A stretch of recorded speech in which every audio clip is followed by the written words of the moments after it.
Hervé Morin, première question. Qu'est-ce qui est le plus dangereux? Prêter des fonds perdus, prêter à fonds perdus à la Grèce ou laisser ce pays aller à la faillite? Bien entendu, il n'est pas envisageable un seul instant que nous puissions laisser la Grèce aller à la faillite, parce que l'effet domino et le risque de contagion seraient considérables et que la faillite entraînerait à la fois des désordres bancaires et, bien entendu, l'abandon de la confiance à l'égard de notre monnaie. Donc c'est impossible. La seule chose, c'est qu'il faut qu'à un moment ou un autre, les chefs d'État et de gouvernement tirent les conséquences de ce que l'euro, ça n'est pas simplement un instrument monétaire pour une zone de libre-échange, mais que l'euro, c'est un des éléments permettant la construction d'une politique économique à l'échelle de l'Europe. Et ce dont nous avons besoin, c'est de mettre fin à ce vice de fabrication et de construction qu'a été l'euro, où on a construit une monnaie sans une politique économique, sans une harmonisation sociale, sans une harmonisation fiscale, sans des politiques industrielles européennes et sans des instruments pour tout cela. Et on a fait le pari de l'euro avec cette idée que l'euro allait entraîner les Européens vers le fédéralisme économique. Ça ne s'est pas fait et au contraire, on a plutôt tendance aujourd'hui à être dans l'intergouvernemental et dans le repli des nations européennes, alors que nous avons besoin d'harmonisation sociale, nous avons besoin d'harmonisation fiscale, nous avons besoin que l'Europe soit dotée d'un budget suffisant. On ne peut pas rester à 1% de la richesse nationale. Et nous avons besoin aussi, bien entendu, que l'Europe soit en mesure de lever des emprunts pour financer les infrastructures et les grands investissements de demain. Bref, nous avons besoin d'aller vers l'intégration politique de l'Europe pour à la fois peser dans les grands débats du monde et pour que nous puissions sauver ce qui est un acquis colossal, qui est cette zone de libre-échange avec une monnaie commune. Ça, c'est typiquement l'ADN centriste et le projet centriste. En attendant, pour Clémence l'instant, Lemestre. cette Union européenne à gouvernance économique, elle semble bien loin. Les Européens n'arrivent pas à se mettre d'accord sur le plan de sauvetage de la Grèce. Aujourd'hui, est-ce que vous ne craignez pas un effet boule de neige et notamment une contagion en France quand on sait que les banques françaises ont quand même prêté à hauteur de 25 milliards d'euros à la Grèce? Oui, enfin, les banques françaises font beaucoup de bénéfices. Il faudra bien, sans aucun doute, que le secteur privé participe à l'effort à l'égard de la Grèce. C'est ce qu'on dit, effectivement. C'est ce que veut l'Allemagne, en tout cas. C'est ce que veut l'Allemagne, et ça serait tout à fait naturel que l'effort soit partagé entre les institutions, les États et le secteur public au sens large et les banques.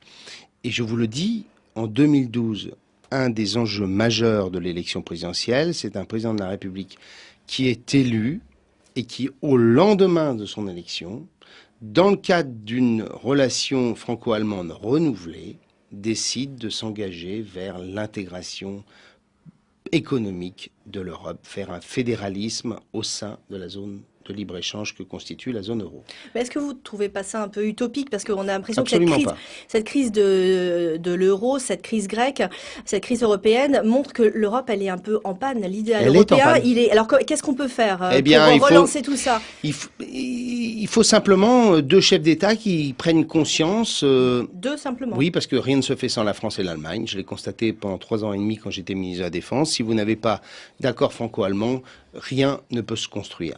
Et donc nous avons besoin de deux chefs d'État et de gouvernement en Allemagne et en France qui décident ensemble d'avoir une initiative majeure.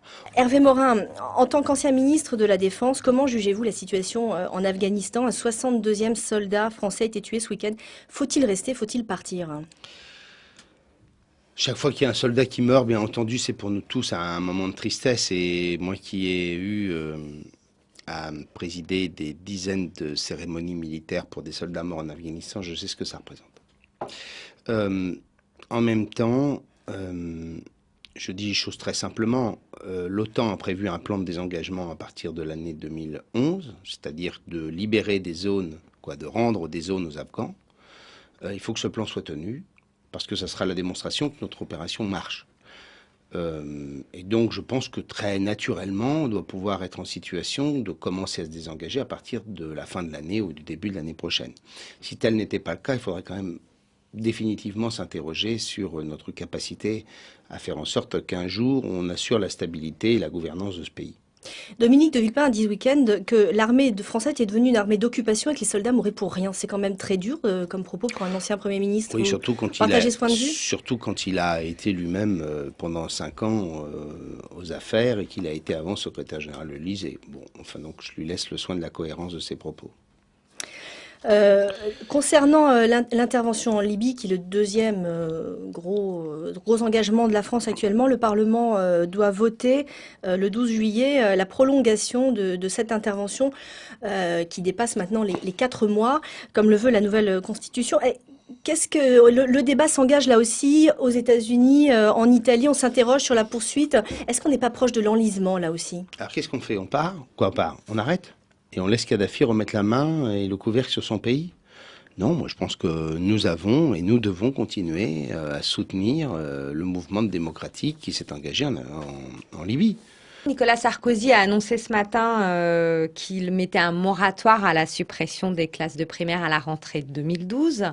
Ça sent les élections. Voilà, c'était ma question. Vous pensez que c'est une vraie promesse, que c'est une promesse électorale? Un moratoire sur une année, vous en pensez quoi? Et est-ce que vous pensez par ailleurs qu'il faut arrêter de supprimer des classes de primaire? Moi, je dis une chose simple. Un pays qui accepte que 20% de ses jeunes sont en situation d'illettrisme à la sortie de la 7e, c'est un pays qui court de graves dangers, qui crée les conditions de son incapacité à relever les défis de demain. Vous C'est un proposez quoi gâchis alors pour humain. l'école? Et donc, je propose, la suspension des suppressions de postes, et en même temps, je propose, mais ça se fera qu'après les présidentielles, je propose un nouveau contrat entre l'école et la nation. Et pour nous, centristes, la priorité des priorités, ce sera l'éducation. Parce que c'est la mère de tout.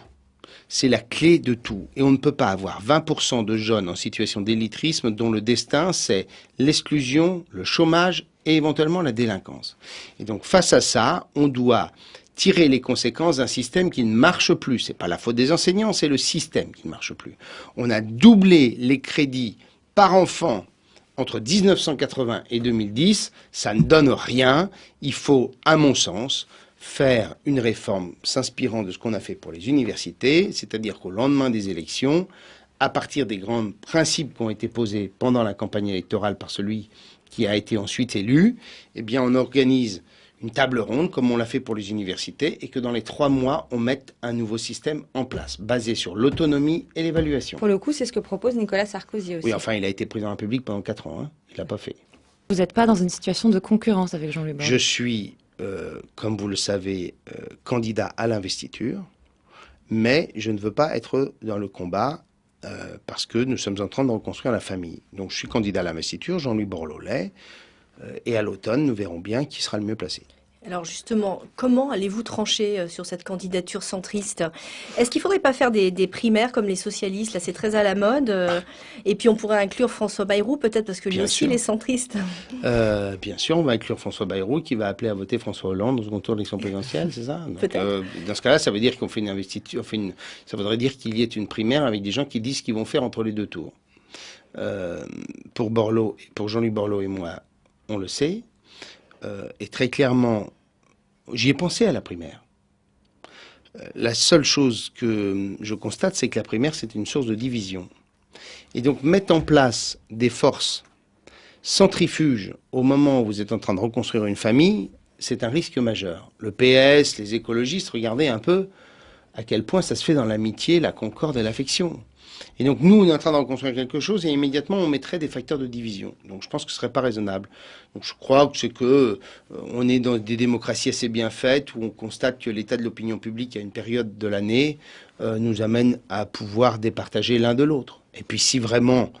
Mais comment? Si vraiment, parce qu'il y en a un qui sera dans les sondages à 7 et l'autre à 2.